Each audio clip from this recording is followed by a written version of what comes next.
Maestro Sir Anton, guro't vlogger na Pilipino, tagahatid ng balita sa bayan ay totoo. Mga benepisyo ng guro, kanyang tinatalakay. Sa video natin ngayon mga maestro ay pag-usapan naman natin itong tungkol sa papalapit na end of term block. Ayan, so ito nga mga maestro ang mainit-init na usapin, especially po sa atin, sa Department of Education, and of course sa mga parents na rin, sa mga parents, sa mga learners. So marami pa rin po ang medyo naguguluhan, medyo nalilito. Ano ba ang mangyayari ngayong end of term block? Ayan. So officially po, mga maestro, ang end of term block ay magsisimula po 'yan sa September 2. Kasi ang atin pong term 1 examination ay gaganapin po 'yan ngayong August 28. That will be on Friday, this coming Friday, and hanggang September 1, which will be on Tuesday. Kasi 2 araw po ang schedule para sa atin pong term examination or term 1 examination. And right after that ay magsisimula na po ang atin pong end of term block na mangyayari naman po ngayong darating na September 2 hanggang September 15. Pero pag sinabi nating end of term block, hindi po yan totally bakasyon. Ano po? Ibig sabihin, hindi yan totally yung wala tayong gagawin, mamamasyal lang po tayo, ang mga learners ay matutulog lang sa bahay. Hindi po ganun, mga maestro. Well, mayroon sigurong iba, pero hindi po lahat. Ayan, so mamaya pag-usapan po natin yan. So, nandito po yung mga yung mga activities na mangyayari ngayong end of term block. So pagdating po ng September 2 hanggang September 8, yan po yung aral program. Mga maestro? So yan po magsisimula yung atin pong aral program. So yung mga identified learners for the aral program ay magsisimula po yan right after the term examination. So September 2 lamang po yan hanggang September 8. And kasabay po niyan, habang nag-aaral program, ay kasabay din po yan yung computation of grades ng mga advisors, ng mga subject teachers, and accomplishment of school forms and co-extracurricular activities. Ano po yung mga co-extracurricular activities?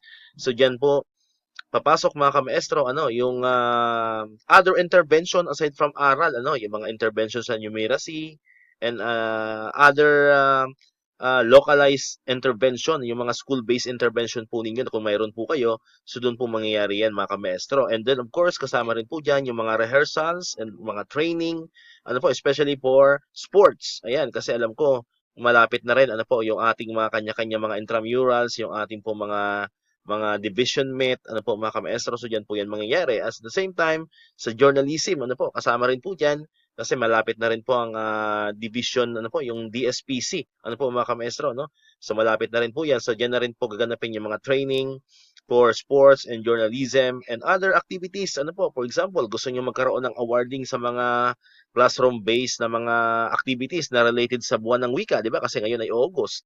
So, yung mga classroom-based related activities noong Nutrition Month. So, pwede nyo po yung ibigay. Pwede po kayo magkaroon ng simple program, during the end of term block.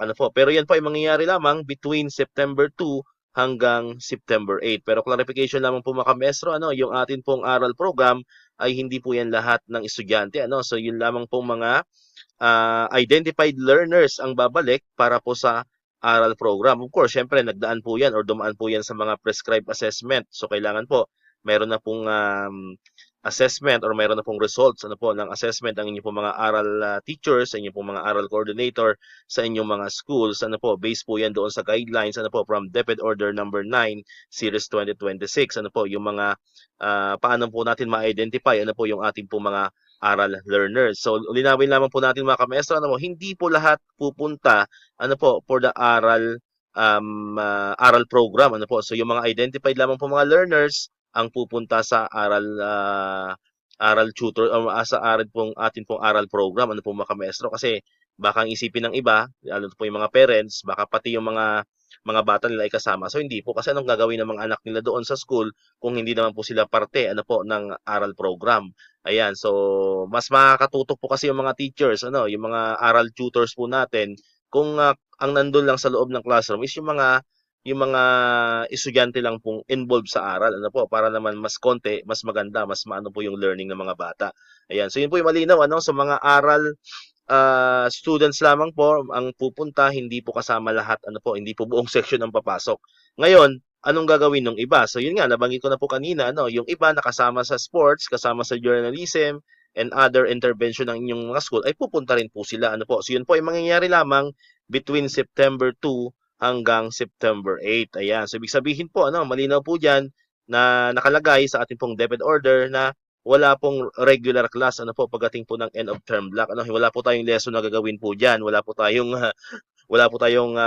regular lesson po na gagawin ano po during the end of term block and sa pagkakaalam ko po no pagka wellness break na ng learners na 'di ba ang wellness break ng learners po ay mangyayari ngayong September 10 hanggang 15 ay hindi po pwedeng gambalain yung mga learners. Ibig sabihin, hindi ka pwedeng mag-conduct ng aral program during September or pagdating po ng September 10 to 15. Ano po, kasi yan po yan, malinaw po, nakalagay po yan doon sa DepEd School Calendar of Activities. Pagdating po ng September 10 to 15, wellness break of learners po yan mga kamaestro. No? So, ibig sabihin, ay hindi mo pwedeng i-required ano, yung mga bata na pumunta doon sa school, ano po, para magkaroon ng mga trainings or magkaroon ng mga aral programs, ano po, or di po pwede, ano, kasi kumbaga sa ano, alam ko hindi mo pwedeng gambalain yung learners, kaya nga tinawag na wellness break eh. 'Di ba? So meron bang wellness break na pinapagod mo yung mga learners, 'di ba po mga ka-maestro? And sa pagkakaalam ko rin po ano kasi dahil nga hindi siya required, so kailangan po magpo-provide po tayo ng mga parents permit ano po ng from the parents ano po para safe po tayo ano po mga ka-maestro kasi nga yan ay end of term block no hindi naman siya instructional block.